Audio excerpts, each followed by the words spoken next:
हुबली के गोकुल रोड पर वाक़ बीडी के ग्रुप ऑफ कंपनीज की फैक्ट्री के हजारों मजदूर एहतजाज कर रहे हैं, जिन्होंने कंपनी पर बदसलूकी और गैर मुनसिफाना तबादलों का इल्ज़ाम लगाया है। उनका कहना है कि कंपनी ने हाल ही में सैकड़ों मजदूरों को बगैर किसी इत्तला के कर्नाटक से गुजरात मुंतकिल कर दिया है, जिससे मकामी मजदूर शदीद गुस्से में हैं और ये एहतजाज कर रहे हैं। मजदूरों का ये भी दावा है कि उन्हें हरासा किया जा रहा है और लेबर लॉज की खिलाफ वर्जी भी हो रही है। उन्होंने कहा कि 12 यूनियन लीडर्स को मुअत्तल कर दिया गया है और गुजरात से नए मजदूरों को ज़्यादा तनख्वाह और तवील वक्त के लिए रखा जा रहा है। इस एहतजाज में किसान रहनुमा अप्पू पाटिल समेत मकामी किसान भी शामिल हो गए हैं और मजदूरों के मुतालबात की हिमायत कर रहे हैं। एहतजाज करने वालों का मुतालबा है कि हुकूमत कंपनी के खिलाफ कार्रवाई करे और मकामी मजदूरों के हुकूक का एहतराम करते हुए हकदारों को उनका हक दिया जाए। रिपोर्ट आज कलमेश मंडियाला। ಈಗ ಇಲ್ಲಿ ನಡೆದಂಥ ಒಂದು ಅಹೋರಾತ್ರಿ ಧರಣಿ ತಮಗೆಲ್ಲ ಗೊತ್ತಿದ್ದಂಗೆ BDK ಅಂತೇಳಿ ಇದೊಂದು ಫ್ಯಾಕ್ಟ್ರಿ, ಇದರ ಹಣೆ ಬಾರ ನಾವು ಭಾಳ ವರ್ಷದಿಂದ ನೋಡ್ಕೊತ ಬಂದೀವಿ. ಇದು ಯಾವಾಗ ಹುಟ್ಟೈತಿ ಅವಾಗಿಂದ ಒಂದು ಸ್ವಲ್ಪ ದಿವಸ ಚಲೋ ಇರ್ತೈತಿ, ಸ್ವಲ್ಪ ದಿವಸ ಇದೇ ಹಣೆ ಬರ ಆಗಿ ಕಾರ್ಮಿಕರಿಗೆ ಯಾವತ್ತೂ ಇವರು ನೆಮ್ಮದಿಯಾಗಿ ಜೀವನ ಮಾಡೋಕ್ಕೆ ಕೊಟ್ಟಿಲ್ಲ. ಅದು ಯಾವ ಮುಹೂರ್ತದಾಗ ಸ್ಥಾಪನೆ ಆಗೈತೋ ಅದು ನಮಗೆ ತಿಳಿಲಾರ್ದಂಥ ಒಂದು ಸಂಗತಿ ಆಗೈತಿ. ಪಾಪ ಅವ್ರು ನೋಡ್ರಿ, ಈಗ ಇಲ್ಲೇ ಒಂದು ಕೆಲಸ ಮಾಡಿರ್ತಾರೆ ಅವರು. ಈಗ ಇಂಜಿನಿಯರ್ನ ಓದು ನಾವು ಅಲ್ಲಿ ಮಷಿನ್ ಮೇಲೆ ಹಚ್ಚಿದ್ರೆ ಆ ಕೆಲಸ ಮಾಡ್ತಾಯಿದ್ದ. ಇಂಜಿನಿಯರ್ನ ಓದಿ ಪಾಠ ಮಾಡೋಕೆ ಹಚ್ಚಿದ್ರೆ ಅವ್ನು ಪಾಠ ಮಾಡೋಕ್ಕೆ ಬರೋಲ್ಲ ಅದು. ಈಗ ಅವ್ರು ಕಂಪ್ನಿ ಬಂದ್ ಮಾಡಿ ಕೆಲಸ ಬಿಡಿಸಿಬಿಟ್ರೆ ಅವ್ರಿಗೆ ಬೇರೆ ಕೆಲಸ ಬರೋಂಗಿಲ್ಲ. ಅದು ಅವಾಗ ಏನು ಮಾಡ್ಬೇಕು? ಅವರು ಹೆಂಡರು ಮಕ್ಕಳಿಗೆ ರಕ್ಷಣೆ ಮಾಡೋದು ಕಷ್ಟ ಆಕೈತಿ, ಅವ್ರನ್ನ ಸಂರಕ್ಷಣೆ ಮಾಡೋದು ಕಷ್ಟ ಆಕೈತಿ. ಅದಕ್ಕೆ ಅವ್ರು ಬೀದಿ ಪಾಲಾಗ್ತಾರೆ. ಅದಕ್ಕೆ ಅವ್ರು ಕಂಪ್ನಿ ಬಂದ್ ಮಾಡ್ತಾರೆ, ಬಂದ್ ಮಾಡ್ಕೊಳ್ಳಿ. ಅವ್ರ ಸರ್ವೀಸ್ ಎಷ್ಟೆಷ್ಟು ಅದಾವು ಅವ್ರಿಗೆ ಯೋಗ್ಯವಾದ ಪರಿಹಾರಗಳನ್ನು ಕೊಟ್ಟು ಅವ್ರ ಕಂಪ್ನಿ ಬೇಕಾದ್ರೆ ಅವರಿಗೆ ನಡೆಸೋದು ನೀಗುವಲ್ಲ, ಮಾರಾಟ ಮಾಡ್ಯಾರ. ಅವ್ರ ಬಾಳೆ ಏನಾರ ತೂರ್ಕೊಂಡು ಹೋಗಲಿ, ಬಟ್ ಅವ್ರಿಗೆ ಕೊಡಬೇಕು ನ್ಯಾಯ, ಸಿಗಬೇಕಾದ ನ್ಯಾಯ ಕೊಟ್ಟು ಅವ್ರಿಗೆ ಕೊಡಬೇಕಾದ ಪರಿಹಾರ ಕೊಟ್ಟು ಅವ್ರು ಬಂದ್ ಮಾಡ್ಕೊಳ್ಳಿ.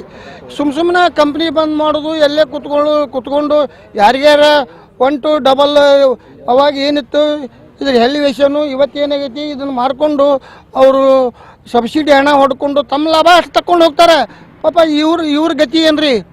ಅದಕ್ಕೆ ಇದಕ್ಕೆ ನಾವು ನ್ಯಾಯ ಸಿಗೋ ಮಟ್ಟನೂ ನಾವು ನಮ್ಮ ಇಡೀ ಎಂಟಾರ ನಮ್ಮ ಕಲಘಟಗಿ ತಾಲೂಕಿನಾಗ ಬಹುತೇಕ ಹಳ್ಳಿಗಳು ಇದಕ್ಕೆ ಬೆಂಬಲ ಸೂಚಿಸ್ಲಾಕ ರೆಡಿಯಾಗಿ ನಾವು ಮಾತಾಡಿಕೊಂಡು ಇವತ್ತು ನಾವು ಜೋಡಳ್ಳಿ ಗ್ರಾಮದಿಂದ ನಾವು ಇಲ್ಲಿ ಸುಮಾರು ಒಂದು 30-40 ಜನ ಪ್ರಮುಖರಷ್ಟ ಬಂದೇವಿ. ಇವರು ಹೋರಾಟಕ್ಕೆ ನ್ಯಾಯ ಸಿಗೋ ಮಟ್ಟನೂ ನಾವು ಇಡೀ ಊರ ಸುತ್ತಲೂ 10-20 ಹಳ್ಳಿ ಕರ್ಕೊಂಡ್ಬಂದು ಇವ್ರಿಗೆ ಬೆಂಗಾಲ ಆಗಿ ನಿಲ್ತೇವೆ ನಾವು. ಇವ್ರಿಗೆ ನ್ಯಾಯ ಇವ್ರು ಕೇಳುವಂಥದ್ದು ಇವ್ರ ಬೇಡಿಕೆಗಳು ಸೂಕ್ತ ಆಗ್ಯಾವಂತ ನಾವು ಬೆಂಬಲ ಕೊಡಕ್ಕೆ ಬಂದೇವಿ.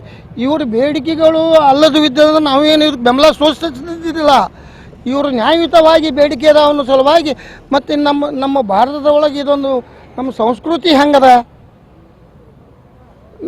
ನಮ್ಮ ದೇಶದ ಸಂಸ್ಕೃತಿ ಇದ್ದಂಗೆ ಬೇರೆ ಜಗತ್ತಿನಲ್ಲಿ ಎಲ್ಲೂ ಇಲ್ಲ ಅಂತ ಇದರೊಳಗೆ. ಮತ್ತು ನಾವು ಇಲ್ಲೊಂದು ಹೆಸರಿಗೆ ರೈತ ಭಾರತದ ಬೆನ್ನೆಲುಬು, ಕಾರ್ಮಿಕರು ಅಂತ ಹೇಳಿದಾಗ ಕಾರ್ಮಿಕರಿಗೆ ಮತ್ತು ರೈತಗೆ ಅನ್ಯಾಯ ಆದ್ರೆ ಮುಂದೆ ಬದುಕುದು ಹೆಂಗೆ? ರಾಜಕಾರಣಿಗಳು ಇದಕ್ಕೆ ಸ್ಪಂದನೆ ಮಾಡಬೇಕು. ನಾನು ಇವತ್ತು ಆ ಕಾರ್ಮಿಕರ ಸಭೆ ಮೂಲಕ ಹೇಳೇನೆ ಅವ್ರಿಗೆ ಹೋಗಿ ಹಾಗೆ ಸುಮ್ಮನೆ ಮನವಿ ಕೊಡಬೇಡ್ರಿ, ಅವ್ರ ಮನೆ ಮುಂದೆ ಅಹೋರಾತ್ರಿ ಧರಣಿ ಮಾಡ್ತೇವೆ ಅಂತೇಳಿ ಕಡಕ ಮನವಿ ಕೊಡ್ರಿ ಅಂತ ಹೇಳೇನಿ ನಾನು. ಇವತ್ತು ಇದು ಪಕ್ಷಾತೀತವಾದ ಅವ್ರದ್ದು ಹೋರಾಟ, ಪಕ್ಷಾತೀತವಾದ ಜಾತ್ಯತೀತವಾದ ಜನರಿದ್ದಾರೆ ಇಲ್ಲೇ. ಅದಕ್ಕೆ ಅವ್ರಿಗೆ ನ್ಯಾಯ ಸಿಗಬೇಕು, ಅವ್ರ ಬೇಡಿಕೆಗಳು ಸೂಕ್ತವಾಗ್ಯಾವ. ಅದಕ್ಕೆ ನಾವು ಸದಾ ಅವ್ರಿಗೆ ನ್ಯಾಯ ಸಿಗುವವರೆಗೂ ನಾವೆಲ್ಲ ಅವ್ರ ಬೆಂಬಲಕ್ಕೆ ನಾವು ನಿಲ್ತೇವೆ ಅಂತೇಳಿ ನಿಮ್ಮ ಇದರ ಮೂಲಕ ನಾವು ಹೇಳೋದಕ್ಕೆ ಇಚ್ಛೆ ಪಡ್ತೇವೆ. ಕ್ಷೇತ್ರದಿಂದ ಆಯ್ಕೆ ಆದಂಥ ಸಂತೋಷ್ ಲಾಡ್ ಅವರು ಈ ಜಿಲ್ಲೆಯ ಕಾರ್ಮಿಕ ಸಚಿವರಿದ್ದಾರೆ, ಜಿಲ್ಲೆಯ ಉಸ್ತುವಾರಿ ಕೂಡ ಇದ್ದಾರೆ. ಅವರು ಬಂದ್ರೆ ಅವರು ಇದಕ್ಕೆ ಸಂಬಂಧಪಟ್ಟ ಮಂತ್ರಿಗಳು ಇಲ್ಲಿ ಬಂದು ನಿಮ್ಮ ಅವ್ರ ಕಿವಿಗೆ ಮುಟ್ಟೈತಿಲ್ಲೋ, ನೀವು ಮನವಿ ಕೊಟ್ಟರು ಅವ್ರು ಬಂದಿಲ್ಲ ಅಂತಂದ್ರೆ ಇದ್ಯಾ ದುರಾದೃಷ್ಟ. ಮತ್ತು ಇದು ರಾಜಕೀಯ ಮತ್ತು ಎದ್ದು ಕಾಣಿಸ್ತೈತಿಲ್ಲೋ ಇದ್ರಾಗ. ಅವರಿಗೆ ನಿಮ್ಮ ಈ ನೋವು ಅವರಿಗೆ ಈಗ ಗೊತ್ತಾಗವಲ್ದು ಏನೋ. ಅದಕ್ಕೆ ದಯವಿಟ್ಟು ನಾವು ಅವರಿಗೆ ವಿನಂತಿ ಪೂರ್ವಕನೂ ಕೂಡ ಕೇಳ್ತೇವೆ, ಈಗ ಇವರ ಕಾರ್ಮಿಕರ ಸಂಕಟಕ್ಕೆ ನೀವು ಬಂದು ಗಮನ ಹರಿಸ್ರಿ ಅಂತೇಳಿ ನಾನು ಕೇಳಲಿಕ್ಕೆ ಇಚ್ಛೆ ಪಡ್ತೇನೆ. ಇಲ್ಲಿ ಅದಕ್ಕೆ ಕಾರ್ಮಿಕರ ಸಲುವಾಗಿ ಬಂದಿದ್ದೇವೆ ಅಂದ್ರೆ ಸುತ್ತಮುತ್ತ ಇರ್ತಕ್ಕಂಥ ಒಂದು 20-25 ಹಳ್ಳಿಗೆ ಎಲ್ಲರೂ ಇಲ್ಲಿ ಕೆಲಸಕ್ಕೆ ಬರ್ತಂಥವ್ರು ಗ್ರಾಮೀಣ ಪ್ರದೇಶದ್ದು ಮತ್ತು ಗ್ರಾಮೀಣ ಭಾಗದಿಂದ ಬಂದಂಥ ಎಲ್ಲ ಯುವಕರು ಇಲ್ಲಿ ಕೆಲಸಕ್ಕೆ ಬರ್ತಾರೆ. ಇವ್ರ ಕೆಲಸಕ್ಕೆ ಇವ್ರು ತೆಗೆದು ಬಿಟ್ರೆ ಅವರ ಕುಟುಂಬ ಬೀದಿಗೆ ಬರ್ತೈತೆ ಅನ್ನೋ ಒಂದು ಉದ್ದೇಶಕ್ಕೆ ಇಟ್ಕೊಂಡು ಪ್ರತಿ ಗ್ರಾಮದ ಎಲ್ಲ ಗ್ರಾಮಸ್ಥರು ಸೇರಿ ಈ ಒಂದು ಹೋರಾಟಕ್ಕೆ ಬೆಂಬಲವಾಗಿರ್ತೀವಿ. ಇವರು ಹೋರಾಟ ಎಲ್ಲಿವರೆಗೂ ಮಾಡ್ತಾರೆ ಅಲ್ಲಿವರೆಗೂ ನಮ್ಮ ಕಲಘಟಗಿ ತಾಲೂಕು ಹಾಗೂ ಸುತ್ತಮುತ್ತಲ ಗ್ರಾಮದ ಎಲ್ಲ ಗ್ರಾಮಸ್ಥರು ಇವರು ಬೆನ್ನೆಲುಬಾಗಿರ್ತೀವಿ ಅಂತೇಳಿ ನಾವು ಈ ಮಾತಲ್ಲಿ ಹೇಳ್ತೀವಿ.